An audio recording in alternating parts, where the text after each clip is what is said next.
Hello everyone, this is Defense Politics Asia, and this is the conclusions for the previous days of action. I have not mapped the things for today. I have kind of do some check. Voleda has not fallen yet. Voleda holds. Slava Ukraini. Yeah.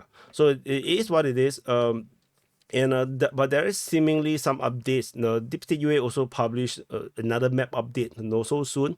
So they kind of like their schedule is all over the place. Not sure what the hell is happening. Usually they do it in the middle of in the midnight in Ukraine time. Suddenly now they just randomly do updates of their mapping. So very random. And anyway, conclusions as usual is a chill session, and it's going to be full of my opinions. And please don't write in the comments and ask me. No, just report the facts. It's like if you want facts, check out the situation report in the DPA War channel. And today, the SIP was published earlier because I wanted to try and see how the algo works, whether if there's any changes. So the frontline changes report was up, and then around 1-2 hours later, the SIP was up.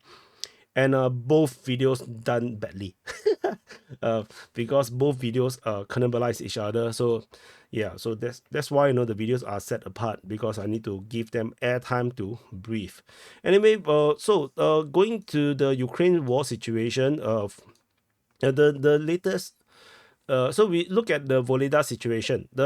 In terms of the based on the mapping and the information that we have in the Voleda area, as per yesterday, or the frontline changes report this morning, or the SITREP, the Russian forces has basically semi-encircled, already, or rather three-quarter encircled Voleda.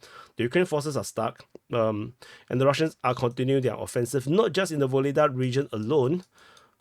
They are also attacking in Vodiane, towards Bohov-Yevlenka, towards Katerinivka, towards Novo-Ukrainka, towards Zolota Neva, and Konstantinivka, Paraskoviyevka. So the entire region is just on fire, and literally so at Voleda, with footage of the Russians using phosphorus or some kind of incendiary munition on the Voleda. It looks like fireworks. The is something this. I really love it because it's pretty. It looks like fireworks, but yeah, but it touches you, you burn your skin. So it's not really that good. It's meant to cause fire and whatnot. So, but the current situation, Ukrainians seemingly is still there. There is also some kind of a video coming out. The pro-Ukrainians are sharing to me of at least 2 soldiers was captured in around the Voleda region, and they're from the 74th, I believe. Yeah, I cannot remember who is the units there. So. And the retreat route is quite bad. The retreat route, there's only 2 roads leading out of Voleda. So I'm going to change to a different mapping. Maybe this will be easier to see. So there's two roads. Not sure it's clear. There's one road here, and there's another road here. So the Russian forces already have fire control on these 2 roads. They have largely advanced around this area, and the 2 roads is largely under fire control. In and out is now nearly impossible. There are Ukrainian troops that's trying to enter, including one tank that was taken out by drones and under fire. So it's not easy. There's a vehicle here that was previously geolocated that was destroyed by the Russian forces as well. This one was a Dragon drone that was using on the Ukrainian tree line. So yeah, the Ukrainians introduced the Dragon drone, the drone that spew fire to burn the forest line, and Russians just copied it and do it exactly the same thing. The speed of improvisation is ridiculous. Like this, they just saw the Ukrainians do it within a week. The Russians are doing it themselves. So yeah, that's a bit of a ridiculous situation. The fire, the phosphorus or the incendiary shelling was actually around this. From what I can see, is rained across the entire Voleda, largely around these structures. These structures is actually a car garage. If I not remember wrongly, from the time I learned this from the people who lived through the Soviet era in Russia, as well as during the Battle of Bakhmut. So that's where I learned that they have car garages. It's interesting because yeah, they just have a separate car garage away from their residential area. So whatever it is, the entire area is just burning in fire. So, but of course, this is all concrete. The entire Voleda region just look like Mars. So sometimes I wonder, do we even need to go to Mars? Because you can just go to Voleda. It just look like Mars right now. And And but it is what it is. The situation is just rather bad. And yeah, so this area is this case. Another area of concern, let me see. In the Zaporizhia front, nothing particularly interesting is happening. Like, the Russians are attacking at Robotini and Nasteryanka, but no, the battle here is just not really a full offensive. It's just not flirting. They're just like caressing. It's just making you itchy and feeling all uncomfortable. And yeah, that is what it is. The Russian Defense Ministry announced the capture of Ukraine's. We have declared Ukraine's capture 2 days ago. Oh, sorry, 4 days ago. So 5 days ago. So Russian Defense Ministry only just caught up, and the Russians have entered Khernik for the first time. So that is important. The fighting is now at Zelany Druhi. So the front line has moved, definitely have moved down, and fighting is reported at Sukharine. However, this is the northern flank. The southern flank went really quiet. So previously, we have the fighting reported at Zurakivka and Zoryane. So this have ended. There is also seemingly fighting moving towards Kurakhove was also not reported. So the Russians are definitely pacing themselves at this moment, because you do not want to outrun your supply line. That's one thing, and you also don't want to put yourself in too advanced position where there's nowhere to hide. So it's not like computer games. Your soldiers don't need to sleep, no need to eat, no need to rearm. Like, in real world, going too far is a problem. That's just how it is. Like, imagine going to camping without anything. You'll just sleep on the floor in the jungle and get bitten by centipede, and then you will curse your life and wonder why the hell are you so stupid. So don't do that. No, don't do that. So in the Pokrov direction, it's getting more. It's getting a bit bad for the Ukrainians. The Ukrainians are losing the line over at Mykolaiv, Krasnaya, and Krytia. Russian forces seemingly have taken strong control. In my belief, that they might have already taken the entirety of the area, and this will set the Russians up towards Minograd, and the Russians are also pushing towards Lysivka, which I did mention a long time ago that this is likely to be the next place of attack, which then will allow them to attack northward towards Pokrov. So the Russians are now looking poised. I should put this in yellow, by the way. So the Russians are now looking poised to attack both cities at the same time. And I'm not sure if this is a good idea. It's like trying to eat two cakes with one mouth. And we all know, it's common knowledge. I'm not sure if it's common knowledge to some of the people who support Ukraine, but we only have one mouth. Then we can only eat one cake at a time. So but yeah, but this is what it is. And by the way, today Zelensky shook Trump's hand. So we all know what's going to be the next result. Kamala Harris ran far away from Zelensky, and Trump welcomed Zelensky, shook his hand, and yeah. So the U.S. election is fucked. So yeah.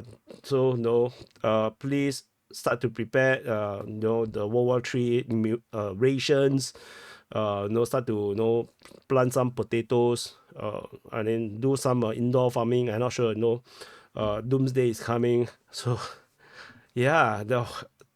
Yeah. So anyway, the situation in the New York front is also interesting. The Russian and the Ukrainians both talk about Leonidivka, and they both talk about Skrebnivka.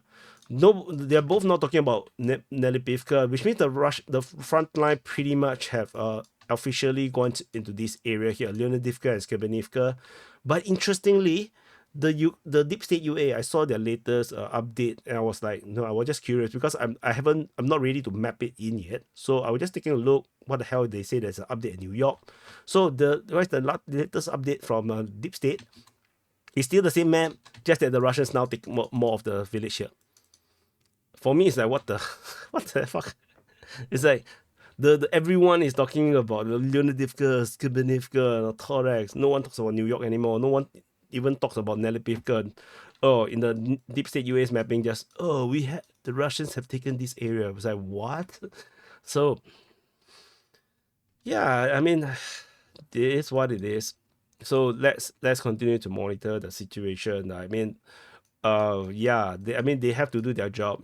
Can't blame them. So there's nothing special about the Bakhmut front. I mean, yeah, I always talk about Minkivka, but no, nothing's going to happen. There's fighting reported at Mykolaiv here, which is a surprise to me, but yeah, don't expect much. I don't think that anything is happening. I mean, we also don't have much about the Sever's offensive. We have a massive intel gap, like in this area. We don't have anything from the Sever's front, despite this was supposed to be a major offensive area, and there is still no updates in terms of mapping. Like for example, the Russian Defense Ministry announced the capture of Vimka on the 1st of September and Novodarivka on the 23rd of July. And until today, we do not have the mapping to corroborate them. So I don't know what the hell is happening around here. So let's just continue to wait. Eventually, the truth will have to come out. Like, yeah, you can't hide the truth. In the end, you have to come out from the closet, no? So, and yeah, no one will discriminate against you. No, be prideful. And over in the Pischane front, I think the other areas, the Nevsky, there's still battles, but no, these areas are just still pretty, foggy. We don't know what the hell is happening. In the Pischane front, the Russians are still pushing in the area, in the western part of Pischane. This time around, the latest was about Klushkivka and Kolesnivkivka. The Russians doesn't seem ready to push for Krylyakivka yet. Is it a surprise that they still have not tried to enter the settlement? Maybe the Ukrainians sent a lot of reinforcement to choke up the area, to defend this area, because losing this crossing is going to be a big problem for the Ukrainians. As I mentioned before, it will extend the logistic by twice as long, at the very least. So it's not going to be a problem if they lose it, or maybe 3 times longer. So I don't think the Ukrainians really want to lose that. The Kharkiv Ukrainian offensive has immediately ended after 1 day. It was a surprise. I thought that it would go on for a bit longer. So the Russians are now the one that is doing offensive at Lipsy, Starasia, Voschansk, Taikei, and Verchansky Kotori. And what a reversal. So I'm not sure what the hell is happening. I thought the Ukrainians would push harder, but yeah, that's it for the Kharkiv region. The Kursk region, people is feeling very cursed when I say that this is a stalemate. Like, no, don't cope, man. It is a stalemate. If the Russian Defense Ministry say that they are on the offensive and there's no frontline change, it's a stalemate. No, don't cope. No, if they want to just shell and grind away the Ukrainian forces, they would just put everything into this sort of reports. Air force and artillery shelling inflicted losses, and that's it. They don't have to write the offensive. The fact that they wrote offensive and no frontline change means that it's a stalemate. The Ukrainians are doing exactly the same thing. They are counter-attacking over at Vysoloye, Novi Put, Medvedze, and they are also not making breakthroughs. They are also stuck. The Russians are attacking at what is this place again? Lyubimovka. They're attacking at Lyubimovka, Darino, Nikolaevo, Darino, and then they are also stuck. The Ukrainians are even counter-attacking at Lyubimovka and Abukovka. So they are stuck. Everybody is stuck. No, they just hug each other in a deep embrace, wondering what the hell are they doing. Brothers fighting brothers, no, blood fighting blood. It's just they are the same people. So whatever it is. Otherwise, there's a lot of shouting all over the place. Not important at all. Previously, I have this hypothesis that the Ukrainians may attack north of this river here. What's the river name again? Sim. I think it's a Sim river. Yeah, Rika Sim. So, but this did not happen. This did not happen. The shelling has reduced again. So maybe the bombardments has been successful to deter the Ukrainians from doing much things. Like it's like you play real-time strategy game. You build a big force in your base, then suddenly atomic bomb drop on your force, and then it's more than half gone. Then your offensive plan is going to be delayed. You're going to have to rebuild your forces again. This time now you have to spread it out and whatnot. Something like this, it's just gone. So it's not that you don't want to attack anymore, but it's like you don't have the original force that you want. So anyway, this is the conclusions, the situation in Ukraine for the past day. The latest situations I'm not sure yet, but so far,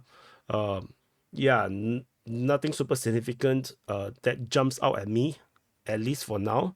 At least not on Twitter. No, when I look at it, no, because crazy shit always happens on Twitter. Like Yeah, like I saw in the DPA chat, people post the Donald Trump shaking Zelensky's hands. I'm like, why?